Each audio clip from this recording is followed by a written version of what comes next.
দেশে বিদেশে অবস্থানরত প্রিয় শিক্ষার্থী বন্ধুরা, আমি আরিফ খাদেম অস্ট্রেলিয়ার সিডনি থেকে arif.com চ্যানেলের ইংলিশ ফর ডেইলি লাইফ দৈনন্দিন জীবনে ইংরেজি ভাষার 40তম পর্বে আপনাদের সবাইকে স্বাগত জানাচ্ছি। প্রিয় শিক্ষার্থী বন্ধুরা, আজ আমরা আলোচনা করতে যাচ্ছি বহু প্রতীক্ষিত সেই প্রেজেন্ট পারফেক্ট প্রগ্রেসিভ বা কন্টিনিউয়াস টেন্স, যে কালে আমাদের আসলে অনেক সমস্যা হয় প্রেজেন্ট পারফেক্ট টেন্সের মতোই। তো সে কারণে এই কালটি আমরা বিস্তারিতভাবে 2-3টি পর্বের মাধ্যমে আলোচনা করব, যাতে আপনাদের সারা জীবনের যে সমস্যাগুলো, যেটা আমরা বিশেষ করে স্কুল জীবনে আমরা পেয়ে এসেছি, সেগুলো যাতে দূর হয়ে যায়। বন্ধুরা, বিস্তারিত আলোচনায় যাওয়ার পূর্বে আমি বই সম্পর্কে একটি ক্ষুদ্র আপডেট দিতে চাচ্ছি। বেশ কয়েক শত শিক্ষার্থী, আমার বিশ্বাস আপনারা সবাই নিয়মিত যারা মেসেজ লিখে আসছেন যে বাংলাদেশে বইটি পাওয়ার ব্যাপারে। আসলে প্রধান সমস্যা হচ্ছে যে আমি বাংলাদেশে থাকি না, আর বাংলাদেশে যদি না থাকা হয় তাহলে একটি বই প্রকাশনা খুবই আসলে চ্যালেঞ্জিং একটা বিষয়। দেশে থাকলে হয়তো আমি নিজের উদ্যোগে সরাসরি প্রকাশ করতে পারতাম। তবে গুড নিউজ হচ্ছে যে আমি বাংলাদেশে প্রকাশের উপর একটা গুরুত্বপূর্ণ আপডেট দেব খুব শীঘ্রই, within a week or few days, এক সপ্তাহ বা কয়েকদিনের মধ্যে।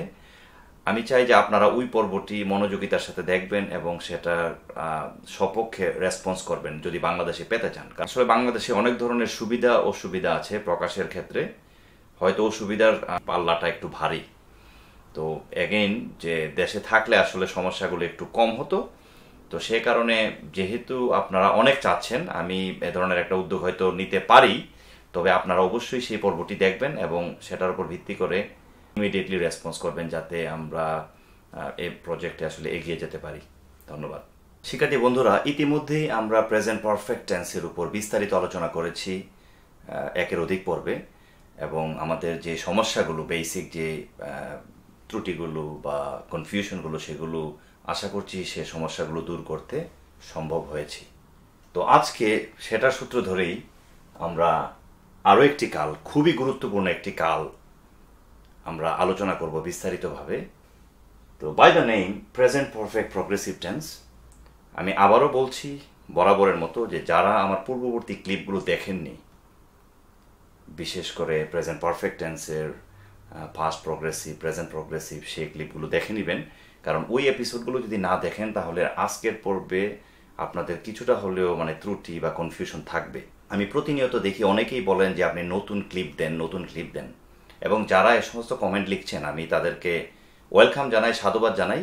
কিন্তু অ্যাট দ্য সেম টাইম আমি একটু তিরস্কারও করতে চাচ্ছি যে আপনারা অতীতের পর্বগুলো দেখেননি, অনেক পর্ব দেখেননি। না দেখার কারণে আপনারা যখন অ্যাট দ্য সেম টাইম আরও কিছু মন্তব্য লিখেন, একই মন্তব্যকারীর কথা আমি বলছি, যে দেখা যায় যে অনেক কিছুই পারছেন না, বেসিক বিষয়গুলোতে আপনার অনেক ভুল হচ্ছে এবং অনেক ধরনের প্রশ্ন করছেন, যেমন উইল বা উইল বির পার্থক্য, এ ধরনের কিছু কিছু ব্যক্তি আছেন প্রায়শই লিখেন। অথচ উইল এবং উইল বির উপর আমার অনেক পর্ব আছে অতীতে, যদি সেগুলো দেখে থাকেন তাহলে কিন্তু এই প্রশ্নগুলো করার কথা নয়। আমি আপনারা প্রশ্ন করেন সেটার বিরুদ্ধে নই, আমি বিরুদ্ধে হচ্ছি যে আপনি না দেখে যখন ইয়ে করেন তখন কিন্তু জিনিসটা ডাজন্ট লুক গুড, সুন্দর দেখায় না। সেজন্য আমি বলছি যে সবগুলো পর্ব দেখে আসুন যদি আপনি আসলেই শিখতে চান। আর যদি পরিপূর্ণভাবে শিখতে না চান তাহলে এ ধরনের মন্তব্য করলে আসলে আমার আই ক্যান ডু এনিথিং, আমি কিছু করতে পারবো না। তো বন্ধুরা, সরাসরি এখন যদি আমরা আলোচনায় ফিরে যাই, যে আমি এখানে বেশ কিছু তথ্য লিখেছি, সূত্র বা ফর্মুলা বা হোয়াট এভার ইউ সে বা ক্লাসিফিকেশন, যে আমরা এখানে দেখতে পাচ্ছি যে present perfect progressive tense combination of 4 different words, এবং প্রতিটারই একটা কিন্তু অর্থ আছে। যে আমরা যখন বলি প্রেজেন্ট, তার মানে হচ্ছে কি এটার সাথে বর্তমানের সম্পর্ক আছে। আমরা যখন বলি পারফেক্ট, তার মানে কি পারফেক্ট পরিপূর্ণ। পরিপূর্ণ দিয়ে আমরা এখানে বোঝাতে চাচ্ছি যে সামথিং পূর্ণাঙ্গ টাইপ, পারফেক্ট দিয়ে আমরা প্রপার বোঝাই। তো আমরা যখন প্রেজেন্ট পারফেক্ট টেন্স বলি তখন কি, যে এটা পরিপূর্ণভাবে হয়েছে, এটা সম্পন্ন। আর প্রেজেন্ট পারফেক্ট, এটাও কিন্তু ওই প্রেজেন্ট পারফেক্ট টেন্স থেকেই এসেছে, কারণ আমরা এখানেও কিন্তু দেখতে পাচ্ছি যে রুলের অধীনে যে সাবজেক্টের পর হ্যাভ আসছে, এবং প্রেজেন্ট পারফেক্ট টেন্সেও কিন্তু আমরা হ্যাভ অথবা হ্যাজের ব্যবহার শিখেছি। তো সেগুলো এসেছে। তারপর ভার্ব এসেছে, যেহেতু এটা প্রগ্রেসিভ তার মানে কি কন্টিনিউয়াস, ওই পারফেক্ট টেন্সটা চলে আসছে। তো সে কারণে বন্ধুদের সুবিধার্থে আমি আমার অভিজ্ঞতায় আমি কোথাও পাইনি এ জাতীয় ফর্মুলা, তবে এই ফর্মুলাগুলো আমি আসলে তৈরি করেছি আমার প্রিয় শিক্ষার্থীদের জন্য, যাতে তারা বুঝতে পারে সহজেই, কোনো কনফিউশনে না ভোগে।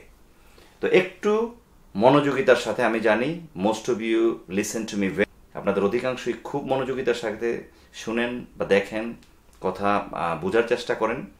তারপরে যদি আমি বোঝাতে ব্যর্থ হই, আমি দুঃখিত। তবে আপনারা মন্তব্য লিখলে আমি আজ হোক কাল হোক আমি হয়তো চেষ্টা করব জবাব দিয়ে এগুলো ক্লারিফাই করতে বা আরও কিছু পর্ব বানিয়ে এগুলো ক্লিয়ার করতে। তো এখানে আমি লিখেছি প্রেজেন্ট পারফেক্ট প্রগ্রেসিভ, এটাই আমি সংক্ষিপ্ত রূপে লিখেছি সেটার। তো এখানে আমি 3টা কাল লিখেছি। এই 3টা কালই আমরা ইতিমধ্যে শিখেছি। যেমন আমি লিখেছি যে past progressive, present perfect and present progressive. আমরা প্রেজেন্ট প্রগ্রেসিভ বা প্রেজেন্ট কন্টিনিউয়াসে শিখেছিলাম কি সাবজেক্ট প্লাস বি ভার্ব প্রেজেন্টে প্লাস ভার্ব প্লাস আইএনজি। তো সেখানে কি শিখেছিলাম, যেমন ফর এক্সাম্পল আমি কাজ করছি কি আই এম ওয়ার্কিং। তারপর এখানে আমি কাজ করছিটাকে যখন অতীতে করা হয় তখন আমরা বলি কি আমি কাজ করছিলাম, মানে এই মুহূর্তে যে কাজটা আমি করছি মানে এখন চলমান। এবং এমনই কোনো এক সময় অতীতে আমি কাজটা করছিলাম, তখন সেটা বর্তমান ছিল, কিন্তু এখনকার জন্য ওই কাজটা অতীত হয়ে গেছে। তো আশা করছি সে পর্বগুলো দেখেছেন, এবং দেখে থাকলে এ পর্ব না বোঝার কোনো কারণ নেই। বর্তমানেরটাই যখন আমি ভবিষ্যতে আবার বলবো ওই সময়টাকে উল্লেখ করে, তখন এটা হয়ে যায় কি ফাস্ট প্রগ্রেসিভ। পার্থক্য এটাই যে I was eating 5 minutes ago, তার মানে কি 5 মিনিট আগে আমি খাচ্ছিলাম। I was sleeping at 4 AM, 4টার সময় আমি ঘুমাচ্ছিলাম, তার মানে কাজগুলো চলছিল। তো সিমিলারলি যেটা বলছিলাম যে আই এম ওয়ার্কিং থেকে আই ওয়াজ ওয়ার্কিং হয়ে যাচ্ছে। তো আমি যেটা বোঝাতে চাচ্ছি এখানে বন্ধুরা, যে present perfect progressive tense equals আমি লিখেছি দিস 3 টেন্সেস, মানে 3টা কালের সমান হচ্ছে প্রেজেন্ট পারফেক্ট প্রগ্রেসিভ। এবং কিভাবে হচ্ছে, যে একটা ঘটনা যখন অতীতে শুরু হয়েছিল এবং চলছিল, শেষ হয়নি, অতীতে শুরু হয়ে চলছিল, যেমন এটা পাস্ট প্রগ্রেসিভে আই ওয়াজ ওয়ার্কিং, আমি করছিলাম, এটা চলছিল, এবং চলতে চলতে কি হয়েছে যে এটা বর্তমানে এসেও চলছে। তার মানে আমি কাজটা শুরু করেছিলাম এবং এখনো কি কাজটা চলমান। এবং এই শুরু হওয়া থেকে এখন যে চলা, এর ভিতরে যে ঘটনাটা ঘটেছে সেটা হচ্ছে কি যে প্রেজেন্ট পারফেক্ট। যেহেতু এটা চলমান, সে কারণে আমরা এটাকে প্রগ্রেসিভ বলি। কারণ প্রেজেন্ট পারফেক্টে আমরা জানি সব সময়, এখানে আমি রুল লিখেছি যে সাবজেক্ট প্লাস হ্যাভ অথবা হ্যাজ বলি। তার মানে এটা দিয়ে আমরা কিন্তু একটা মানে পারফেক্ট কালেই হ্যাভ বা হ্যাজ অক্সিলারি ভার্ব হিসেবে আসে। আর যদি এটা পাস্ট পারফেক্ট হয়, যেটা আমরা কোনো একদিন আলোচনা করব, যদিও এটা অনেক বেশি জনপ্রিয় নয় কথাবার্তায় বা লিখায়, তারপর এটা আসে অনেক ক্ষেত্রেই। তো সেক্ষেত্রে অক্সিলারি ভার্ব হিসেবে হ্যাড আসে উইথ এনি সাবজেক্ট, যে কোনো সাবজেক্টের সাথে বা কর্তার সাথে। তো যেটা বলছিলাম যে প্রেজেন্ট পারফেক্ট মানে হচ্ছে যে combination of this 3 tenses, present progressive, present perfect and fast progressive. যদিও ফাস্ট কথাটা এখানে উল্লেখ নেই, কিন্তু আমরা জানি যে প্রেজেন্ট পারফেক্ট আসলে অনেক সময় পাস্টের রূপেও ব্যবহৃত হয়, যেটা আমি প্রেজেন্ট পারফেক্ট টেন্সে আলোচনার সময় বিস্তারিতভাবে বলেছিলাম। ইউ গাইজ গট কনভিন্সড, আপনারা বুঝতে পেরেছিলেন এবং একমত হয়েছিলেন। তার মানে মূল রিলেশনশিপটা হবে আসলে এটার সাথে এটার, এই দুইটার মাঝখানে। যেহেতু এটা পারফেক্ট টেন্সের আওতায় পড়ে, সে কারণে আমি এটা লিখেছি। এটা আসলে জাস্ট বোঝানোর স্বার্থে, সবাই এভাবে হয়তো বলবে না, কিন্তু আপনারাই বুঝে নেবেন যে কেন আমি এভাবে লিখেছি। If we go back to the formula here, যে আমি এখানে যেটা লিখেছি যে সাবজেক্ট, আমি যদি সরাসরি এখানে সাবজেক্ট লিখি যে আই, যেটা আমরা ইউজ করি, এখন আই এর সাথে আমরা জানি কি অক্সিলারি ভার্ব হিসেবে হ্যাজ আসে না, আসে কি হ্যাভ। আমি যদি এখানে লিখি HAVE হ্যাভ, তারপর যে একটা নতুন জিনিস আমরা শিখতে যাচ্ছি, অনেকেই জানতে চাচ্ছেন বিনের ব্যবহার কিভাবে হয়। বিনের অনেক ধরনের ব্যবহার হয়। This is one of the main usages of been. এটা আসলে বিনের একটা প্রধান ব্যবহার, যেটা আমরা এ কালের মাধ্যমে করতে যাচ্ছি, যে আই হ্যাভ, তারপর চোখ বুঝে আপনাকে ইউজ করতে হবে কি বিন। এখন আই হ্যাভ বিন, তারপর আমি কি বলতে পারি, এই যে ওয়ার্কিং বললাম, তার মানে কি আই হ্যাভ বিন ওয়ার্কিং, আমি এখানে বলতে পারি এভাবে। কেন ওয়ার্কিং লিখলাম, কারণ ভার্ব হচ্ছে ওয়ার্ক, এর সাথে আমি আইএনজি যোগ করছি, সেজন্য হয়ে যাচ্ছে কি working, I have been working. তো আমরা জানি যে আই এম ওয়ার্কিং মানে কি আমি কাজ করছি, এই মুহূর্তে আমি কাজটি বা আমি একটি কাজ করছি বা আমি কাজ করছি। আমি পড়ছি, এই মুহূর্তে পড়ছি।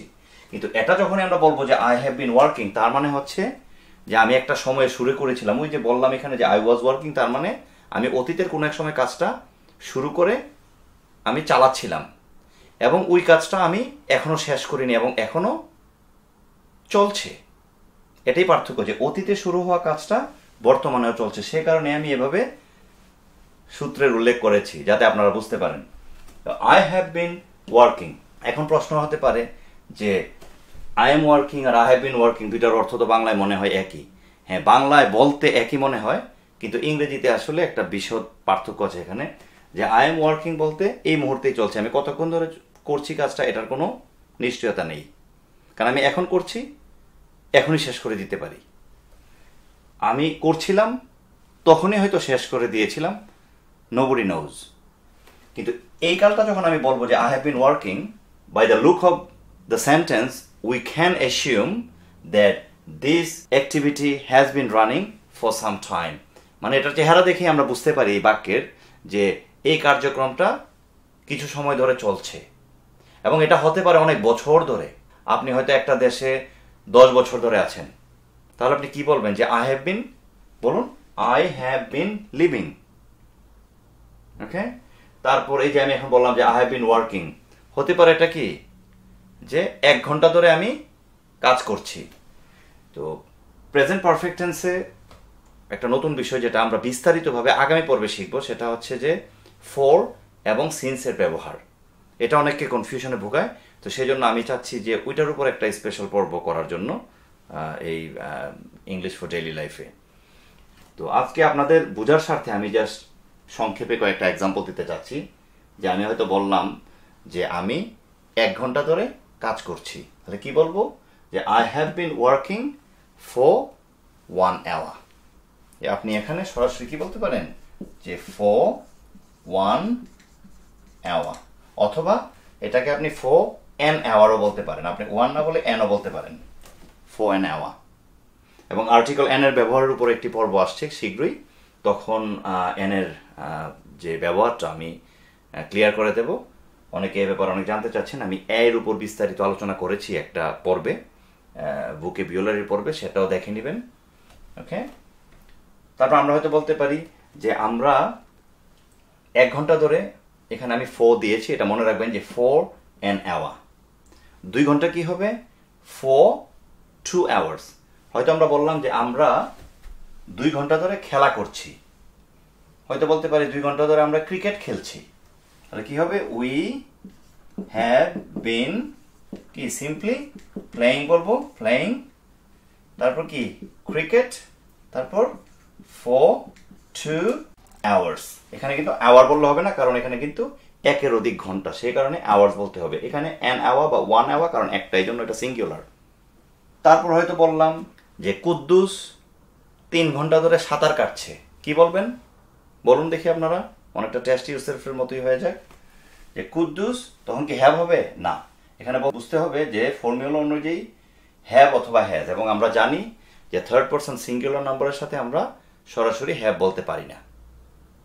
ওকে, তো এখানে কি হবে? কুদ্দুস, ওকে, আমি হয়তো লিখলাম Q, just simply has been, তারপর কি সুইমিং। ওকে, সুইমিং দিয়ে কি বলবেন? ফর কি 3 hours। আমি সংক্ষেপে লিখলাম, বুঝে নেবেন যে কুদ্দুস, সরি আমি বলেছি হ্যাজ, লিখেছি have. Okay, Kuddus has been swimming for 3 hours। এখন হয়তো এটাকে এভাবে বলতে পারেন যে কুদ্দুস 3 ঘন্টা ধরে নদীতে সাঁতার কাটছে, কি বলবেন? কুদ্দুস হ্যাজ বিন সুইমিং, স্থানটা বলে ফেলবেন সুইমিং এর সাথে, যেহেতু এটার সাথে সেটা সম্পর্ক, সুইমিং ইন দ্য রিভার বা মহাসাগরে, in the ocean for 3 hours।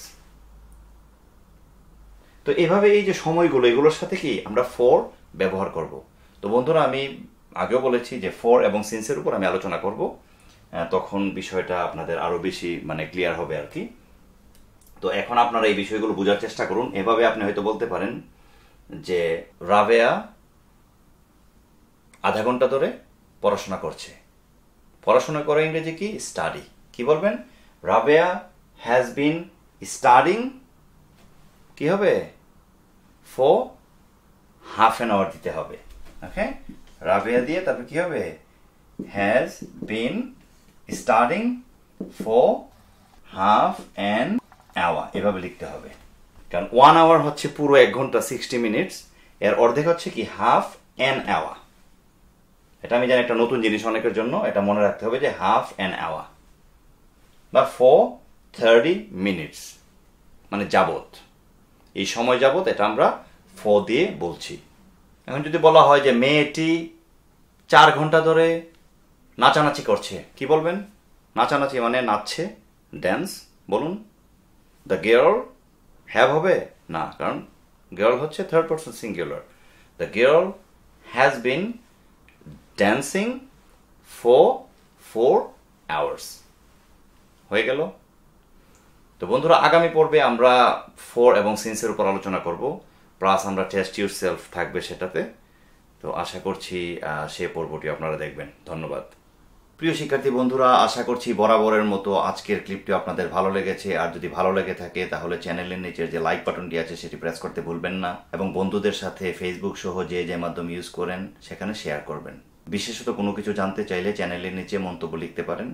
চ্যানেলে নতুন হলে এবং পরবর্তী ভিডিওর আপডেট পেতে চ্যানেলটি সাবস্ক্রাইব করে নিন, এবং সাবস্ক্রাইব বাটনের পাশে যে রিংটোনটি আছে সেটিও প্রেস করে চ্যানেলের সাথে থাকুন। আপনারা ভালো থাকুন, সুস্থ থাকুন। শীঘ্রই আবারও দেখা হবে। Have a great day.